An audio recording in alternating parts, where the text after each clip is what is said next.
Let's rock and roll. It's Sunday morning, ladies and gentlemen, and you know what that means. Not your normal Sunday show with R. Wayne Steiger.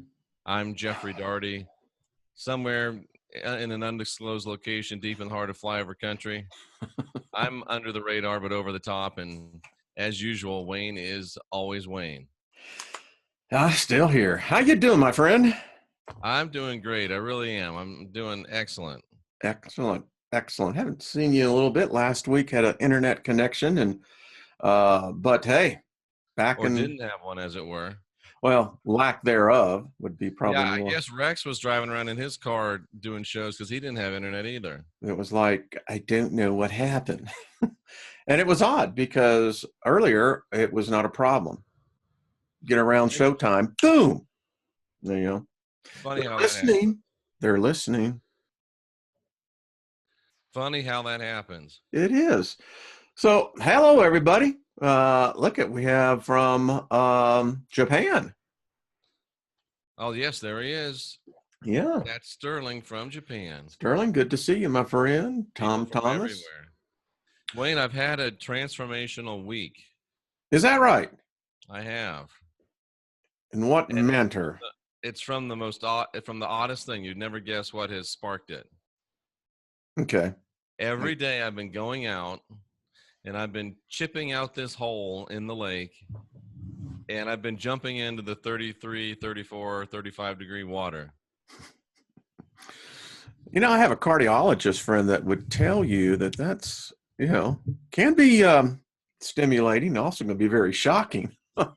It is both, I guarantee you, but it Yeah. is also invigorating and activating, and I think it pushes out anything that you don't want in, Well, spiritually speaking. I could see a connection to that. Because I got to now where I hold myself under for 5 seconds. I'm building up, and it's interesting. Yeah. The martial arts teaches the same thing. The body can be disciplined and the body can be made to do extraordinary things. I would agree with you.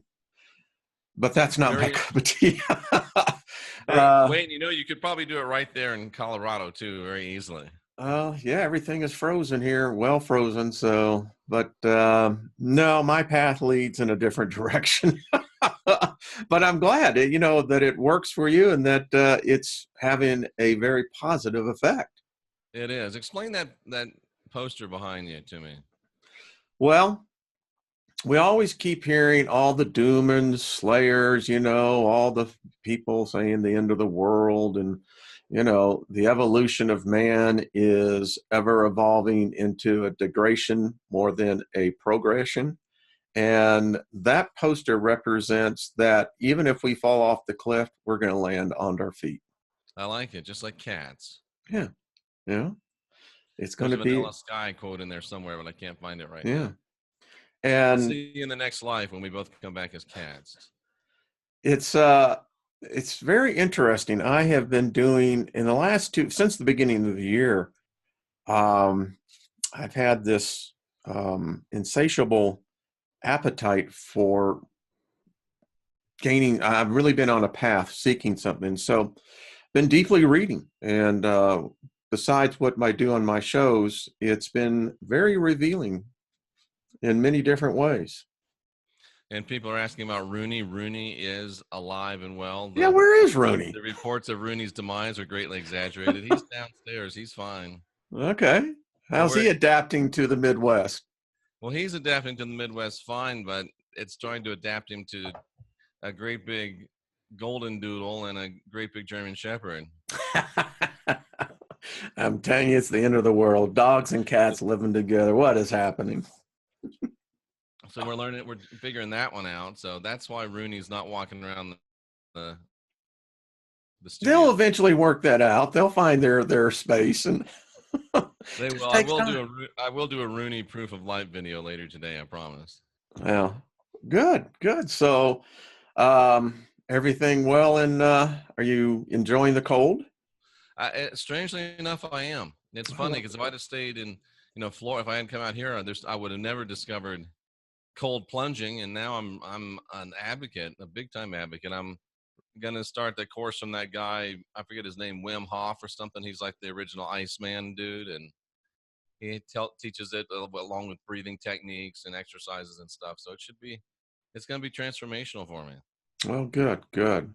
Enjoy the journey. That's what I say. I am enjoying the journey. It just, I mean, we spend so much time talking about how bad our reptile part is and trying to fight our reptile part. And sometimes we got to remember that reptile part is made to keep us alive, to keep us vibrant, to keep us safe. That fight or flight's there for a reason.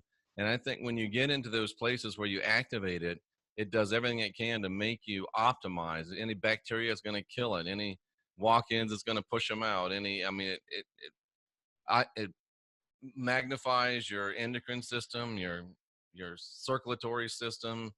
I mean, things become sharp. It's a very profound experience. I would just say a word of caution: go to your doctor and make sure that you are physically able to do that, because seriously, you don't want to have yourself an issue that may be unbeknownst to you. Yeah, and I was actually just jumping in before, and in deference to some people that said be cautious, I'm actually going down a ladder now, holding on to the bottom of the ladder, dunking in, and Yeah. then pulling myself back up. So it's a little more of a controlled descent. So I'm not going Yeah. to drift off under the ice, because the ice, I mean, it's 2-3 inches thick, and I got to bash it out. It's pretty interesting. Well, happy trails, as they would Happy say. trail. So what's going on in your world, Wayne? I know you're not jumping into ice water. No, no, doing um, just a lot of reading, Jeff. Lots of reading. Went in nearly almost 800 pages yesterday. So uh, Wow. just been on a quest, and things are congealing. Um, it's quite interesting. Been focusing this whole week over on my channel on the mythos of Satan, Oh, nice. Lucifer, the devil. How they're imaginary characters. They don't exist. They can't exist. There's no way that they would logically, even spiritually, be able to exist. And Triona over in Ireland is doing plunging as well, Wayne, up to her knees this whole week. well, there you go. It's stimulating. Just, take it easy. Take a deep breath. Although it's amazing if you do. Anyway, so it's been very stimulating. There's a good word. Yeah, somehow I missed those. I haven't seen you do that. I've been kind of deep this whole week. To me, has been about the tabernacle, the temple, and how they're actually portals to bring in demonic spirits. And one might have been trapped here since the temple got destroyed in AD 70. And if we could find him, we could put him back into balance, Wayne, and make him not a threat anymore. He's got to be super weak. Yeah. One of my videos on the subject was restricted. They felt that they've actually said that the content was too intense for the average viewer. Yeah, every And one of mine gets that now, usually. And then they'll review it and it comes off. no, this one's on permanently. They said after multiple manual reviews, because I thought, what's up with this? But the point is that, I don't think anyone can ever be truly free until one is truly free of the fears that so embed our psyche. And in religion, in man, we have been taught that you have to accept a God. We've been taught that there is an enemy of God. And if you have all of these things going for you, then now you have this bucket of list of different religions you can choose. But the foundation of that is that you are told that you have to believe in a God. And that's why many people choose atheism as opposed, because they feel like they're in a box. But let's get to the mythos of this, of Lucifer, Satan, the devil. I showed my audience in I presented it as a law case, as if I was taking a case before a judge and a jury. And the bottom line of the summation is this: the evidence is overwhelming that shows the Christian God is, in fact, the Lucifer that we have been warned against. Everything that the Christian God says that the Lucifer God or devil or Satan did is exactly what the God of the Old Testament, in fact, committed. Well, at least you're wearing the proper attire this morning, Wayne. I am. Yeah. So, when I've been reading this book, about to finish it, Gods of Eden. It's a great book. I've got that book. I would encourage you to read it. It's a fiction mystery, but Gary did a great job of how he incorporated the story.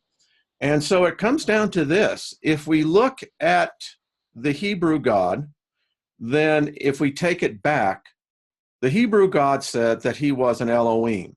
Specifically, Yahweh is what he called himself, which denotes there are many multiple Elohims.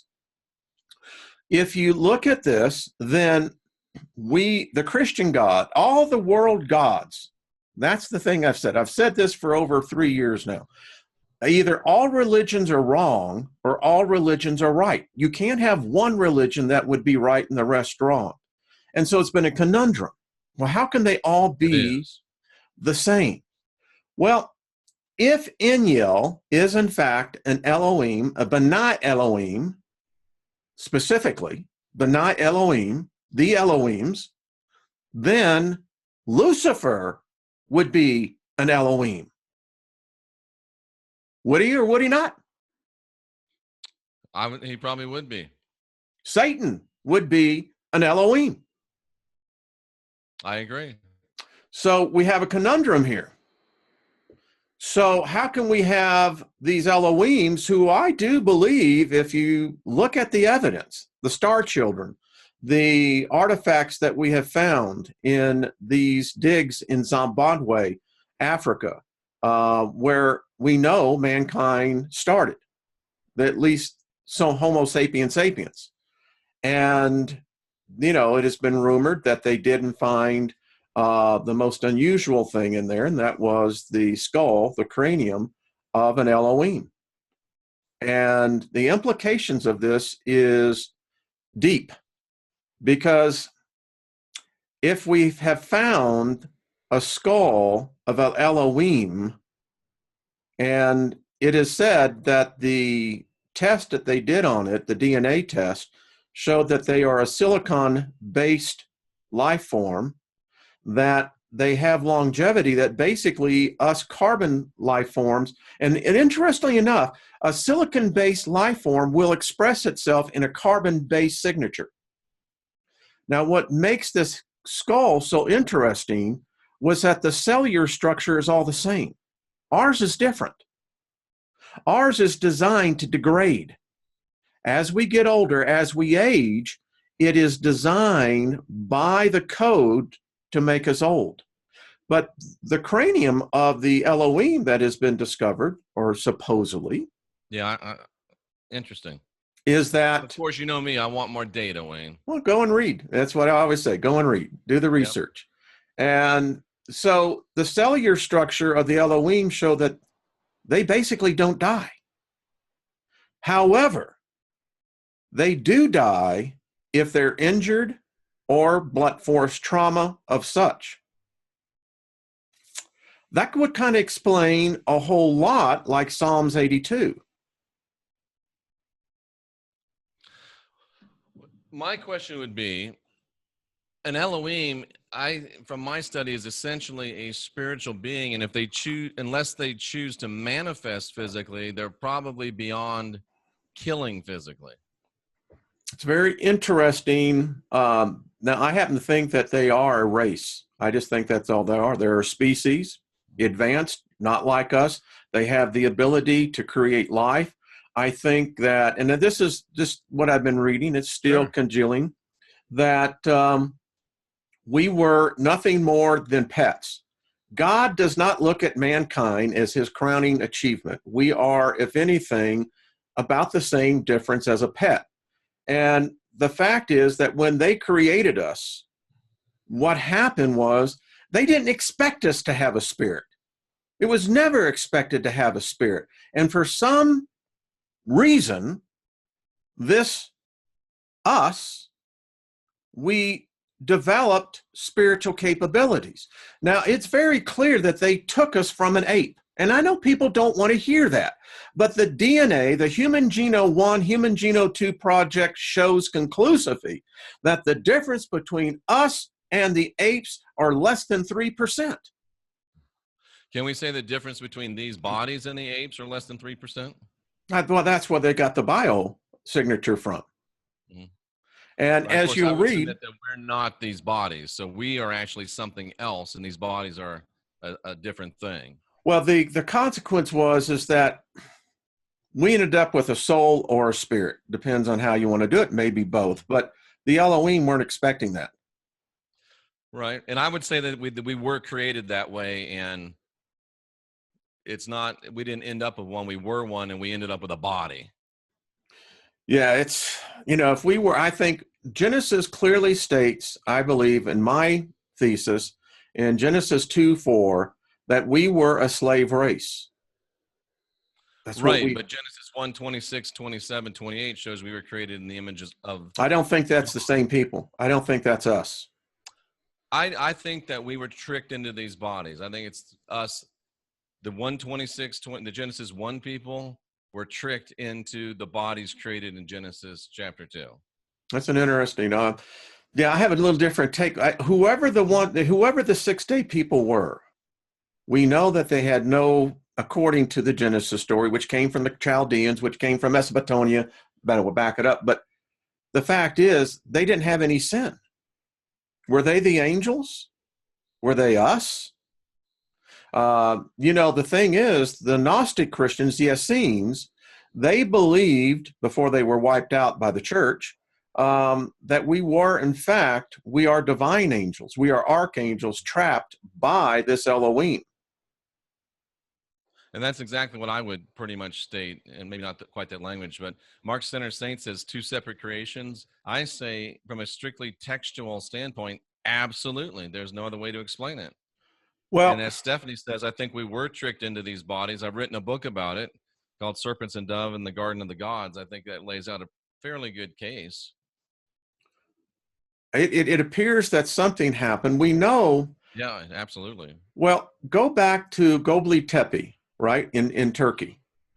We now know that there was Homo sapiens here at 12,000 BCE.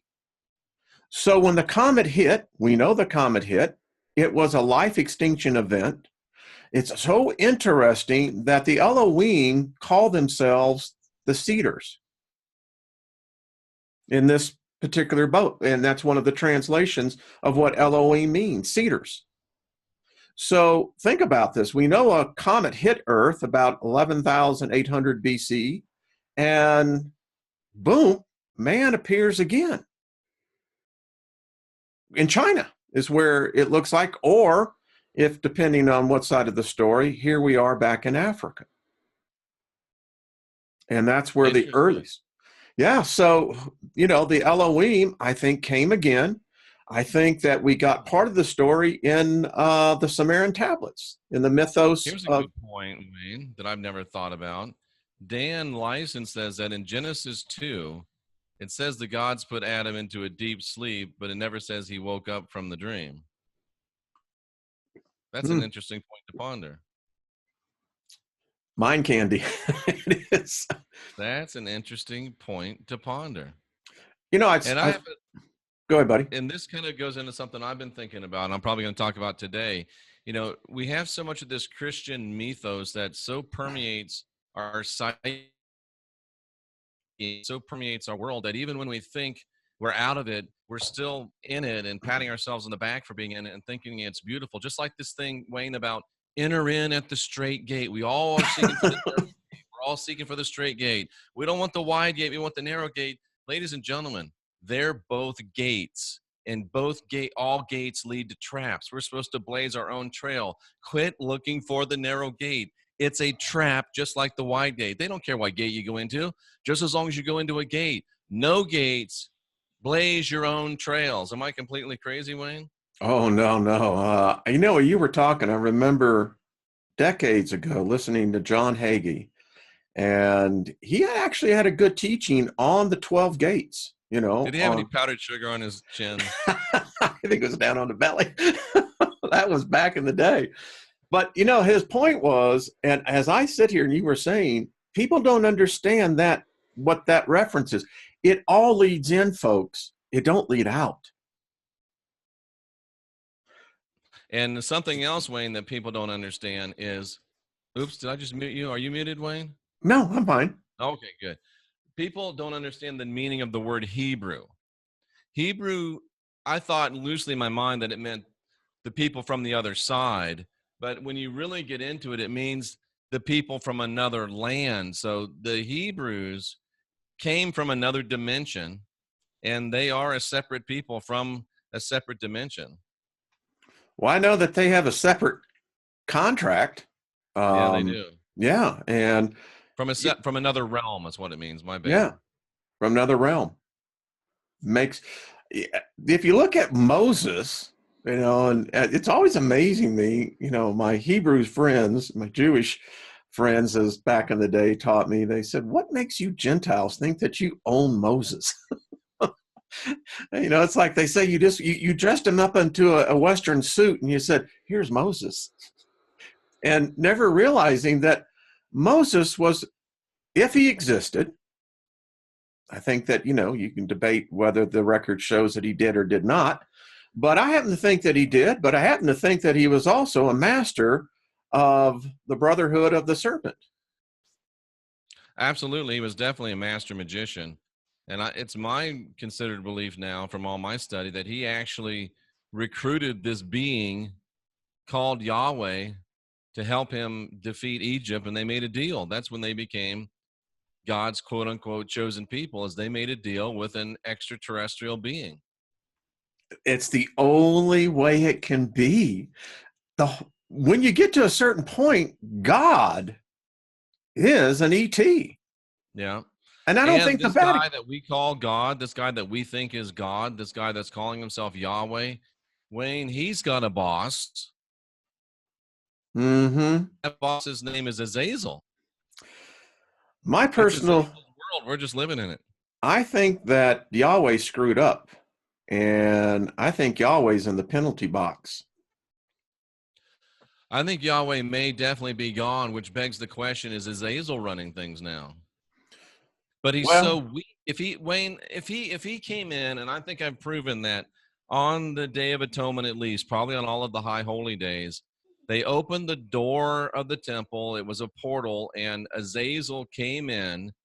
And I don't know why, but every year they had to bring him back in a few times. So that tells me he must have had some limitations within this world, or the need to go back and recharge. And if he came in AD 69 or 70, depending upon the dating and the timing of the Are you meaning when Titus before the last time he came through was before Titus destroyed that temple, and he hasn't been able to get out. So does that mean he's been degrading all of these years? He could be as weak as a little kitten. He could be weaker than a Rooney. Have you ever studied the cult of Bacchus? I have not studied the cult of Bacchus, but you're the second person that's mentioned that name to me in the last 2 weeks. We're not going to talk about it here.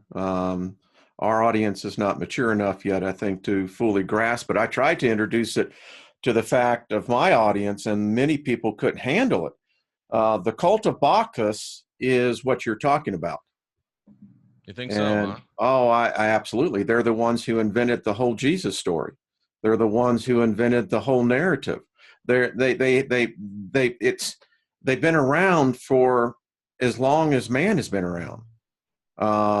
This goes deep. We know that the Flavians, we know the Herodians, we know that the Alexandrians were the most prominent families in trade. They were all part of the cult of Bacchus. The cult of Bacchus set up their place of worship in Rome. And it is said that through the cult of Bacchus, and when when Titus took the temple, when Josephus gave him the plans of how to get into the sacred parts of the temple, and people don't ever ask, how did the Romans know where to go into these traps, these things? That temple had pathways that only the priests knew about. Anyway, they got the sacred scriptures of the Jews. They took it back to Rome. It took them 40 years to build the story. And what they did, they took it all the way back from Dionysius as the one who was crucified, going all the way back to Osiris and Hathor. And go ahead. And one thing people don't realize, Wayne, is that Titus was the general that destroyed the temple and took Jerusalem. And his second in command was a Jew whose father gave the money and drew up the plans for the construction of at least the doors of the temple. That's why they knew about how to break through the doors, why they knew how big. Tell people how big those doors were, Jeff. Of all the trap doors and everything. Yeah, so it was an inside job. A Jew destroyed the temple in Jerusalem. Yes. People don't study that. What Titus did, in his father Vespasian. It's said that when Titus went to the Rome Senate, when his father died, and invoked the Senate to make Vespasian a Caesar, a god, that made Titus the son of God. Yeah. Now you sound like my friend Joe Atwell. Well, you just look at history. So who were the first that the cult of Bacchus went after? They went after the Essenes. Why? Because it was the Essenes who held the knowledge. They had the... More interesting, Wayne, I knew that there's a reason I wanted to look this up. The siege of Jerusalem was in 70. It was led by the future emperor Titus and his son, his second command, Tiberius Julius Alexander. I'm sorry, Jeff. People, if they go on. I mean, just that name, Tiberius Julius Alexander. They don't. Jeff, you know what amazes me? How many Christians? And I was. Yeah, he was a Jew. Yeah. I tell people this all the time. Christianity didn't have a God. They tried two other gods prior to settling on this one. The other two gods failed miserably. Baal was one of them. And it just didn't work. But when they invented the Christ, the Christo scene, it worked perfectly. Why? Because the Jews were scattered people. The Rome made sure of that. Titus made sure of that. And so there was this God that was freely available. And there's where it started. And Wayne, I got up in the middle of the night and wrote something down on my great whiteboard of ideas. I love it. Some people are going to think I've actually lost my mind, but I think you'll follow me a little bit. What I wrote down was Yahweh in quotations, because I don't think this being really is Yahweh. They're just claiming the name Yahweh. What I wrote down, Wayne, was Yahweh, a cross-dresser. I accused him of small penis syndrome, but I like that one better. What if it's a woman? What if it's a female entity? Think about it. I think that's part of this whole thing. Everything that you read, even in Patrick's God, and what I was thinking about, part of that, the guy's name that Titus's second in command was James Tiberius Kirk. Julius Alexander. James Tiberius Kirk, yeah. They plant these things in popular culture, ladies and gentlemen. And by the way, the actor that played James Tiberius Kirk is a Jew.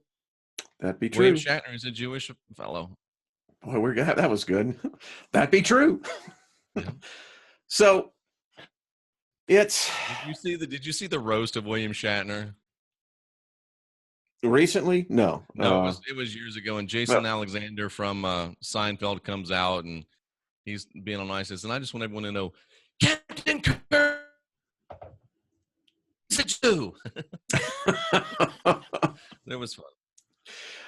So we get back to this whole thing of where we are today. Today in our Western culture, you and I represent, and other voices like yours and mine are the biggest threat now. The fabric of the story is unweaving. They know it. It's unweaving faster than they can stop it. And I had an he's a professor who, when I was doing this expose on Lucifer and Satan, they can't be the same character. But he said that voices like this will be the ones that they'll eventually stop. Because voices like ours? Yes. Yeah. We invoke free thinking. And that's dangerous. Yep, absolutely. 100% true. 100% true. Do not draw attention. But yeah.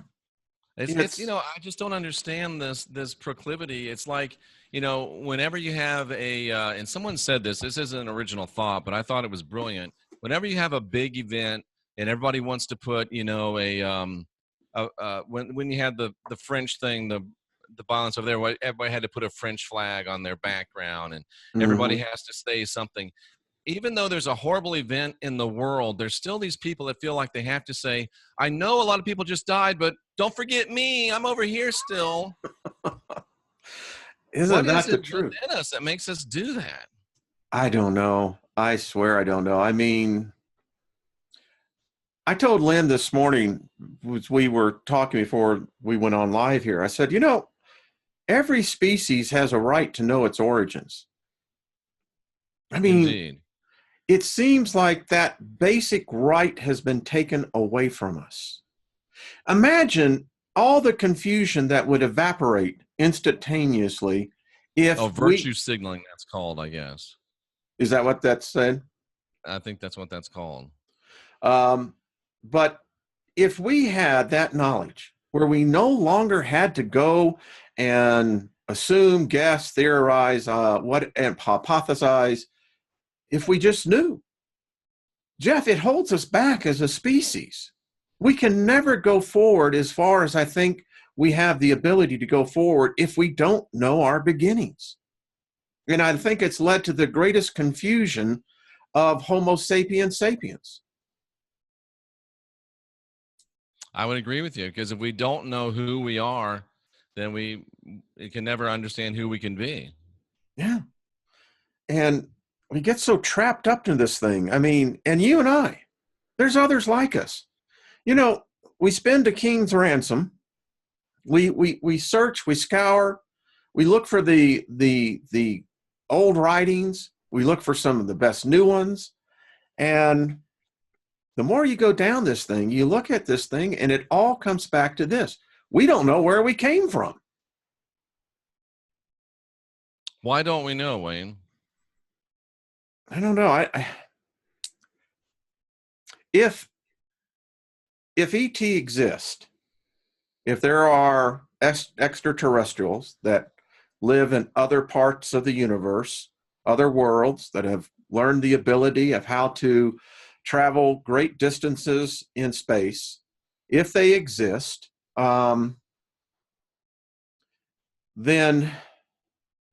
any way you look at it, Jeff, I keep on getting this crazy feeling that in the great scheme of things, we're not that important. And wouldn't that be the worst thing that we could find out? That's my point. Yeah. We're not that important. We could be rather insignificant. I think we are. And I think that's why we get trapped here. Because I think, and hear me out on this, when the transition happens from this matter body that the material degrades, we have the essence of who we are. I think many people come back because when they're shown the one path that they could go down, I think spiritually it's so scarce and they come back to this one because this is the only one they know. Interesting. And to circle back to the plunging under the cold water, one of the things I remember, Wayne, the first time that I jumped in there, it was literally panic seized me. You were almost having an out-of-body experience, brother. I got out of the water, and all I could say was a non-Christian word that started with an F and ended with a K. I just said it over and over and over and over. Fornication under consent of the king? Something like that. Yeah. I've now done it 5 times in a row, 5 days in a row. And now I come out of there and I'm not screaming, I'm not yelling, I'm becoming much more zen about it. And I think that it will help prepare me for when this life ends and I'm suddenly thrust out of this body. This will help me to understand, okay, this is a very similar experience. Let me gather myself. Let me not be pushed and shoved and herded into a place that I don't want to go. Let me make my own decisions. I think it's going to be very helpful in that regard. Jeff, I think you are spot on, brother. Yeah, I think you are. I mean, that's what I keep telling people on my channel, even conversations I have. I said, imagine if we could just become prepared. I still contend, Jeff, that this is the death cycle, that this can't I be agree with you. life, brother. It can't be. I agree with you. And I got pushed on this by Matt Belair, who was on The Last Stand with us last week. Not pushed, but he mentioned it and had been kicking around in my brain.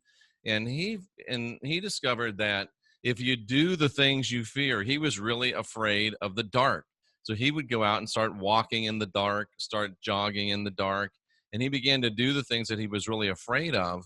And he discovered that, and it's interesting you say it, it made him feel more alive. It brings him out of the death cycle. And that's what happens when I go under that water, Wayne. It reminds me that I am alive, and I think it does bring me alive, and it prepares me to be not only a better human, but it prepares me to be beyond a better whatever I'm going to be beyond this life. I think So you might want to do the fear, unless you fear, something like, I wouldn't say if you fear falling off a building, go jump off one, but you might go up and look off a high edge or something. Well, in my youth, I had 2 great hobbies I pursued with a zeal, and that was rappelling and spelunking. And I loved rappelling. There was nothing to me that was more thrilling than to throw myself off the edge of a dam or a cliff and rappel down. Yeah. Well, that sounds like a great time. I did that in the service a little bit. It is fun. It is fun. It's damn cool. When I lived in Missouri, there were some caves that you could only get to rappelling down into them. And so that was always that adventure. As you know, that feeling is you see that gap below there and you're going, okay, I have to jump and throw myself in. Yeah. So it is definitely an idea. And this thing keeps coming up, Wayne, and I've never wanted to deal with it, but it keeps coming up and it keeps coming up. I don't know if it's just a distraction, but it keeps coming up. This whole thing about the Barron Trump adventure and The Last President, those 2 books that seem to be predictive of Donald Trump and seem to possibly show some time traveling possibilities with Trump. It's just interesting. And I don't know quite what to make of it, but it won't leave my mind. I was reading a book by an ex-spook, and he says that we conquered the time travel thing long time ago. And that just blows my mind. I don't see how it's possible. It's very interesting. Well, time you think is linear, and you think that time only runs in one way of a current, like a river. But time is like an electrical current. It has no flow either way. It's dependent on how it's pulled. And I contend that if we live in a 3-dimensional world, reality, time has to be 3-dimensional. You can't have a single dimension interject itself into a 3-dimensional reality. Yeah, some people I was reading that it's like a grid. There's actually, you can plot 4 points. Mm-hmm. You absolutely can. Yeah. You can come and go from anywhere you want. And isn't it odd that Gene knew that? He He did know brought that, Mary. didn't he? Yeah, he did. He I just figured it out. realized that. He just Yeah. knew that. He did. How did the freaking he know that? He knew that if you got yourself into a gravitational place where gravity is proven to be able to warp the space-time continuum, well, then if you begin to comply that component exponentially and get that effect, yeah, time And be people don't, not everybody's a Star Trek nerd, but the warp was just creating a warp bubble around the craft you're traveling in. So you were literally, they weren't traveling through space, they were traveling through time everywhere they went. They yeah. had created their own little universe in that bubble, that warp bubble. And that's how you could pass through planets and stars and all this stuff without, crashing into them, because you're in a warp bubble. Alan Watts, the good Buddhist that he was. I love Alan. He's my mentor. Um, he expressed a belief in um, Buddhism that says that the way it really is that each of us are that sphere. We are the creators of our universe. We are the creators of everything around us. We immerse ourselves into the fabric of which everyone else do because it's the experience. We do this to keep ourselves from being bored. Good Boredom point. is the one thing a spirit cannot handle, Is boredom, huh? is boredom. That's why many people are like automatons today, Wayne, because they're so bored. There's no more challenge. There's no more real interaction with reality. They're just playing their video games and snapping their selfies. And that's why they walk around like mummies. Not mummies, but zombies. You and I, and people laugh. I was telling this, and someone says, you're sounding like an old person. And I said, why? I said, well, you go back and tell these stories that when you were a kid working out on a farm, and I go, but that's what we did. We didn't have computers. We didn't have any of this. Our imaginations were what kept us occupied. Wayne, we are old. No, I'm telling you, we're getting ripped off. All right, so if the Elohims decided to cut because we were created in their image, which means that we had their genetic footprint for this longevity, they changed that and now took it down to 120 years.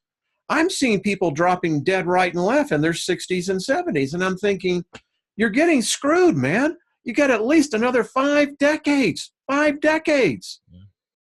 And by the way, William Shatner is 87 years old. Yes, he is. And still rather vigorous, I would say. He's still got that One of the spring. hardest working men in Hollywood. Yeah, yeah. I marvel. The Rolling Stones are coming here in Denver in May. I And saw them in Orlando about 2 years ago, Wayne, and it was amazing. I don't know how old Mick Jagger is, but he moves like a 20-year-old. while he's in his routine, he does 6 hours of ballet every day. Wow. And his routine. And I look at him, and then I look at someone, like Keith Richards, and I swear Keith is embalmed. I don't know. I say that jokingly, but think about it. Here is Keith Mick. Richards has his routines too, Wayne. Yeah, he does. I think he does. Although he says he can't drink anymore. He just says, "Man, it takes too much out of you." And I'm hearing Scotty, don't ever get drunk unless you're willing to pay the next day. Exactly. And I'm not anymore. So I don't know, Jeff. I think we're taught this as part of the programming that you become a senior citizen at this age. It's a make-believe age. They just It is. arbitrarily just picked a number. We now ingrain it into our thinking. And by the way, we program our own DNA. Well, I'm going to become 65. I'm old now. Yeah. And Wayne, sitting here now at 55, I am literally definitely in better shape than I was at 35, probably 32. I'm in better shape, better condition, better health at 55 than I am at 30, than I was at 30. Well, there's a reason for that. I tell people this all the time. If you want to maintain your youth, I'll be 64 in June. I said, it's really what's up here. it's how you, and Morpheus said it best in the Matrix. We call it inner self projecting. What do you see? You know how I see myself? I'm still the 16-year-old working with Concerts West, having my hair down the middle of my back, sweating my ass off, pulling off speakers off a tractor trailer, tagging them into the auditorium. That's how I still see myself. Interesting. Yeah, anyway. It's all rock and roll. Interesting. What are you laughing about? Oh, someone was saying, they said, I'm one of those rockers that, we just keep on going. But hey, Yeah. Why is it that America, around the world, the youth no longer have the heroes that I grew up with? These were just the bands were out there. And today Who was your hero, Wayne? If you had to say one hero in childhood, who was it? the one hero in my childhood, well, I have to depend. I didn't have much of a childhood, so Yeah, that's true. it was really a rotten childhood. I mean, I had to grow up so early. Yeah, that's a sad thing. But I will say this: the one person that helped me the most, and I can remember some lonely days. A person gave me a book, "Think and Grow Rich" by Napoleon Hill, Oh, what a great book! and there were some really bleak days as a child, and I read that book, and you know what it did? It planted seeds in me. That book is transformational. It is. It is. And from there, I got to know who Earl Nightingale was. Yep. And then Brian Tracy, and these Yep. were the men that Think and Grow Rich changed my life. Kathy Emma says Wonder Woman. Power Vapor Supply says Richard Boone. I don't know who that is. Warrior Queen says the Hulk. I love it. Way to go, And Mark Lois. Center Saint says the one for me that, I mean, this isn't even a real person, but this literally was my hero growing up, Captain James T. Kirk. Yeah. Yeah. Jamie Summers says Sarah Kay. If you know who Jamie Summers is, you are really old. But she was hot. She was.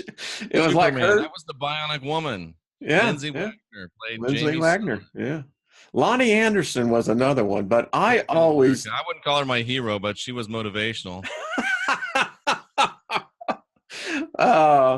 Yeah. So those were the ones that helped motivate me. I have to say, probably changed my life. It protected my life. I mean, I had so many opportunities where life could Bruce just. Lee. Bruce Lee, that'd be it. Harrison Ford. Yeah, I didn't see Harrison Ford until I was a little bit on there. I was just in Catherine Marsh.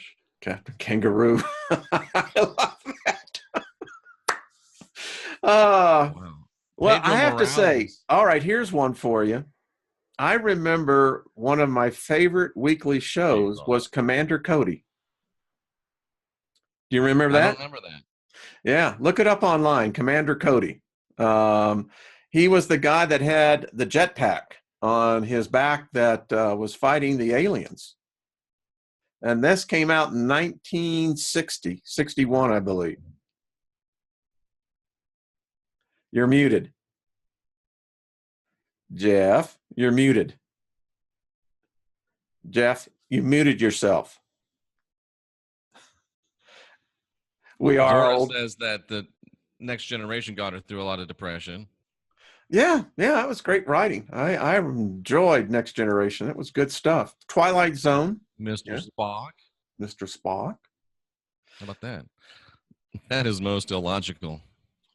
But it changed us. I still say that Gene Roddenberry wasn't of our species. I think he was of course, L. Ron Hubbard thinks that he stole Star Trek from him. Well, L. Ron Hubbard got his idea directly because of the Roswell incident. There's some people, including me, that think that Jack Parsons and L. Ron Hubbard might have opened the portal that allowed the Roswell incident to take place. So I read another take on this last night. I had never heard this one before, but This one makes the most sense to me of all that I have been reading on Roswell. There was a crash. They were here investigating primarily because of our entry into the atomic age. That, and I still have contended this, Jeff, that these explosions we were doing were actually tearing the space-time fabric. Anyway, the crash did happen, but what the military didn't know was that craft had a beacon on it. Every piece of that machine, because of the way it's integrated, was a beacon. They took it to Morado Air Force Base, which is now called Edwards, and the story goes that they were pretty pissed off when the mothership that came, and guess who the mothership was in control of? The Elohim. Oh, interesting. And this is one that what's his name? I forget his name. I invited him on the show several times. He hasn't responded. I can't remember his name, but Sterling says the Roswell incident was the Japanese POWs. It wasn't really aliens at all. Dennis Dietrich is the name I was thinking of. Well, I haven't heard seen him? any of that. I've seen no evidence of that. It's interesting. It's an interesting speculation. You know, I grew up in a town in California called Benicia, and Benicia actually was, during the war, was the internment camp for Japanese, Portuguese, and several others. So I don't know. I know that they exploded a Fascinating bomb stuff. in It's that an desert. interesting story. Huh? It's an interesting story, and it ties back, believe it or not, to L. Ron Hubbard, because one of the jokes about L. Ron Hubbard is he was actually a commander of not one but two Navy ships. And during the time of World War II, they actually pulled his commission because he was firing. Well, he was actually firing on an island just for fun too, and they didn't really like him shooting weapons in an island in Mexico and somebody else's waters. But he emptied his ship of depth charges, attacking what he described as a Japanese submarine off the coast of Oregon. And I think it might have really been there. I think it may have been. Yeah. Yeah. And this came to me last night too in my sleep, and I'm glad that you brought it up, Wayne. Remember when Gerald Ford in the debate with Carter? Gerald Ford said that you could call back intercontinental ballistic missiles, and everybody laughed at him, and that was kind of the end of his presidency. You know what just hit me? It's true, and he just wasn't supposed to say it. They can recall those things. Yeah. Yeah, and he just wasn't supposed to say it. That's why he got shut down. Is that possible? I believe that. Absolutely, I do. I mean, it's like the one guy that he was on George's show, and simply said, whatever you think we are at our limit in technology, he says we're 100, maybe 200 years ahead of that. Jeff? I'm here. Okay. I happen to think he's right. I think that, I don't know, Jeff. I know we do these shows on Sunday because I think they're fun for me, but they're stimulating.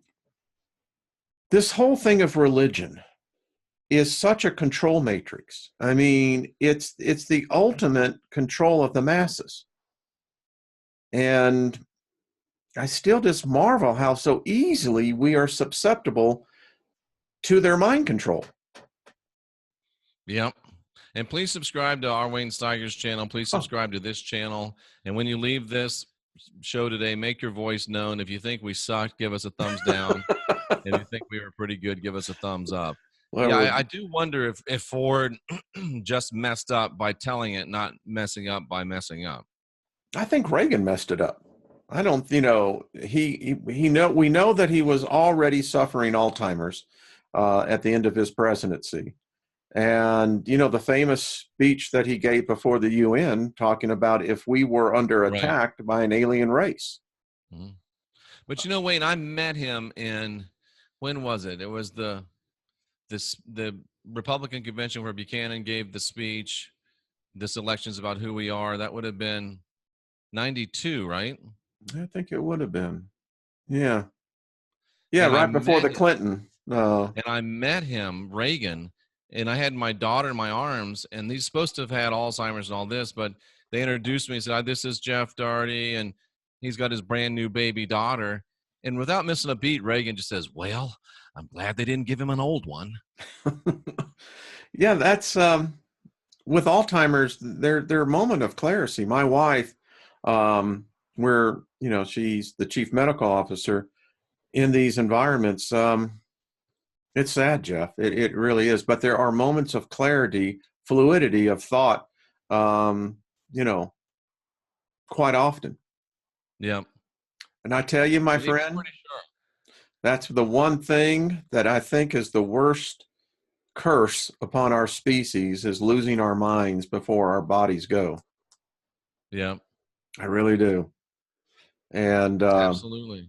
I'm It's going to sad. do it is. I'm going to do a show on this because the thing that we're seeing is the ages are going down.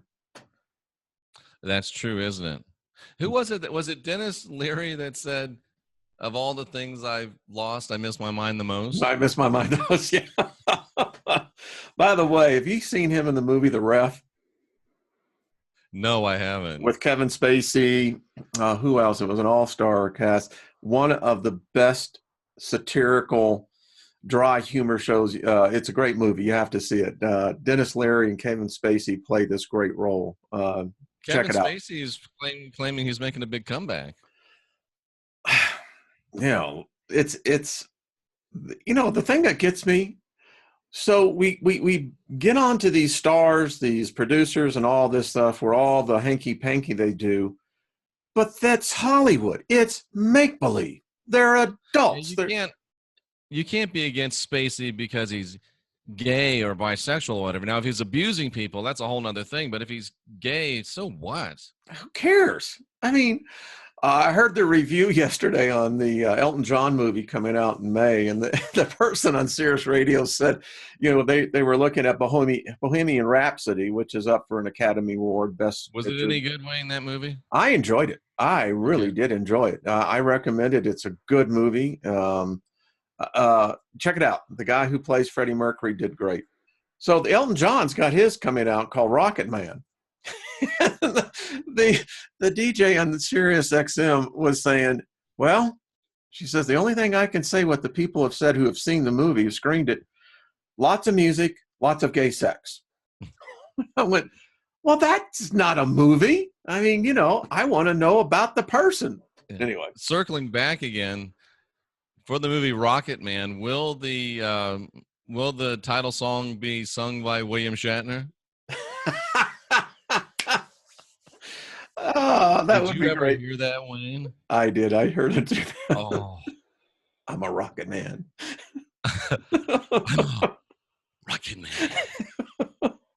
Like, oh my God. Diamonds was even worse. What does God have the need for a starship? And there's actually an album out there too that Leonard Nimoy did, and it's not much better than Shatner's. Yeah, Leonard Nimoy sings. It reminds me of something that Deion Sanders told me one day. He said, "Jeff, stay in your anointing." Because we were sitting there on the dais waiting for somebody who's supposed to be a preacher. They were sent up there to preach, and they started singing. And it's always the same in church. Singers want to preach, preachers want to sing. And this person was dying up there in front of all these people. And Deion leaned over to me and he said, "Jeff, this just goes to show you, always stay in your anointing." Yeah. Indeed. Don't go out of your anointing, folks. But I will say this about Nimoy. When his album, check out the album cover. I mean, if you want a snapshot of what the 60s was, that was it. Really? Oh, yeah. I mean, the mod clothes, the whole bit. I mean, he so personified what that 60s movement was. You really had the ones that the beatniks that were really like the Dave Clark Five and the guys that were really the 60s movement. Then you had these other guys, the actors and the others who wanted to adapt that. And of course, they started the whole motif, and it's legendary from there. It is legendary from there. It is interesting stuff. And that was in the 60s, you said? Yeah. Yep.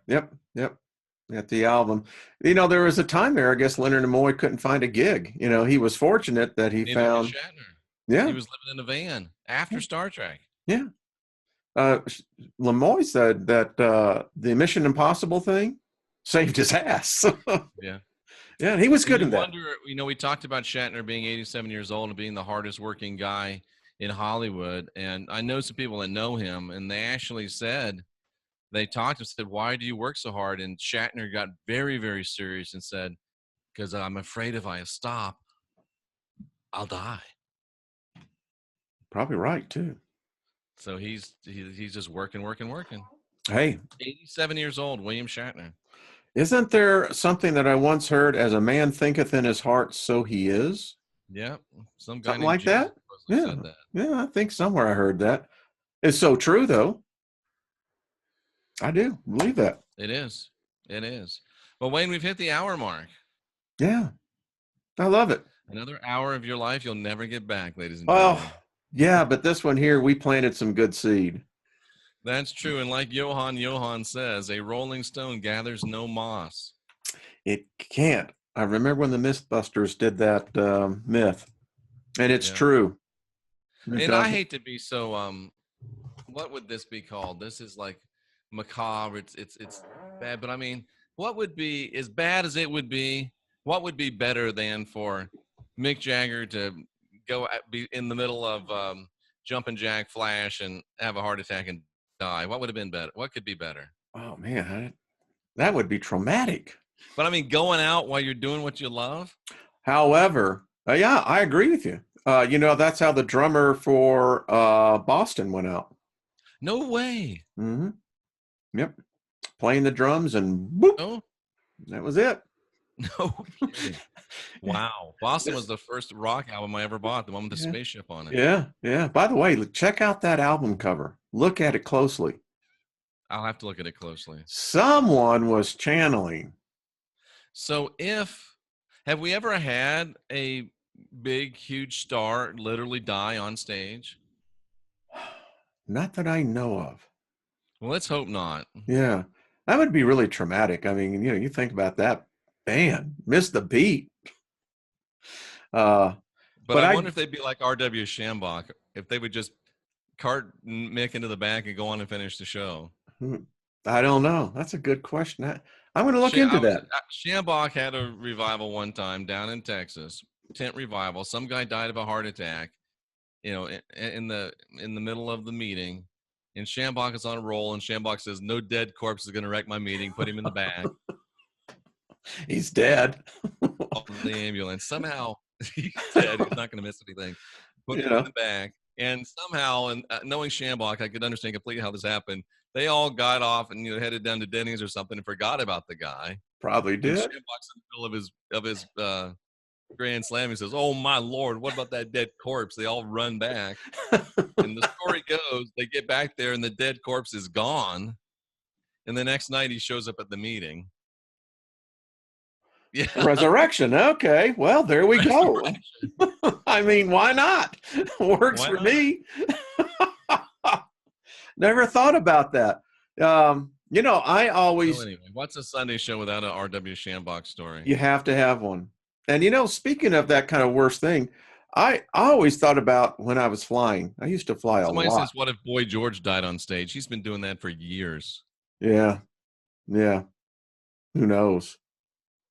But I always thought about flying, and it happens more often than people think. People die on the flights. Oh, really? Oh, yeah. Yeah. Dude, how would you like to have a dead corpse strapped in next to you? I was on a flight where someone in the back passed away. And what'd they do?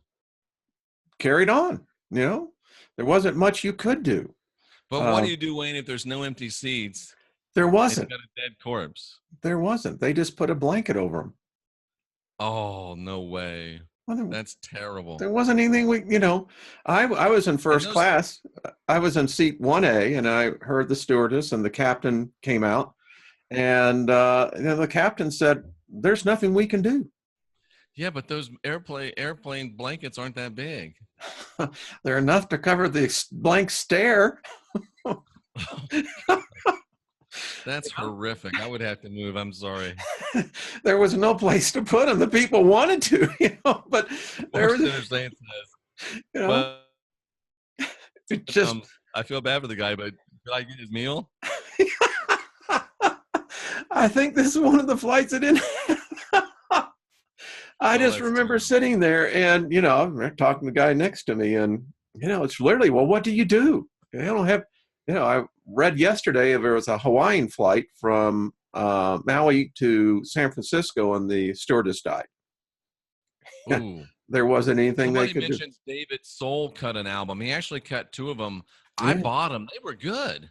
And David Soul had a #1 song. he did a duet But, with someone, didn't he? Who was huh? it? Didn't he do a duet with someone? I don't remember a duet, but he did have Hmm. 2 albums, and I don't have them anymore, but I had them. They were great. He was a good singer. Think if we kept those albums. Man, I know. I know it. I know. Well, what's on you got going on your channel this week, Jeff?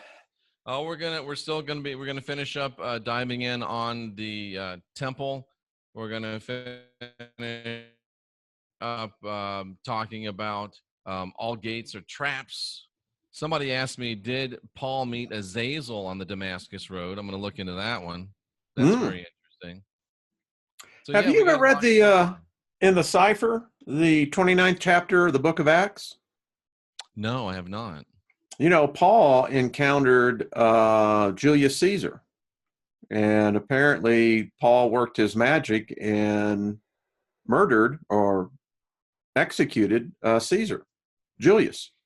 No kidding. Yeah, and he also went to, they talk about him going to the Druids, spending time up with the Druids. Yeah, it's in the Cipher. If you can I got it right here, but yeah, it's the 29th chapter. Of course, they don't put that. By the way, before we close out, speaking of angels, do they have wings or do they not? Well, Wayne, it's funny you should ask because check this out. Check this out. Oh, shoot. Let me share this. And I can't remember. Come on, man. I can't get this thing to escape now. Can you still see me? I see you, yes. Well, I'm stuck. I can't get out of here, so. Oh. Well, anyway, the Council of Nicaea, right? Nicaea? Yeah. Do you know how the image of angels with wings got in? By 3 votes. By 3 votes. 3 votes.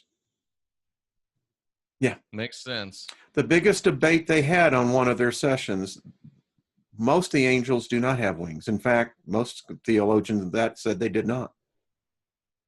But we contaminated a view of a species that today we think that if they don't have wings, they're not angels. And everyone now sees angels with wings.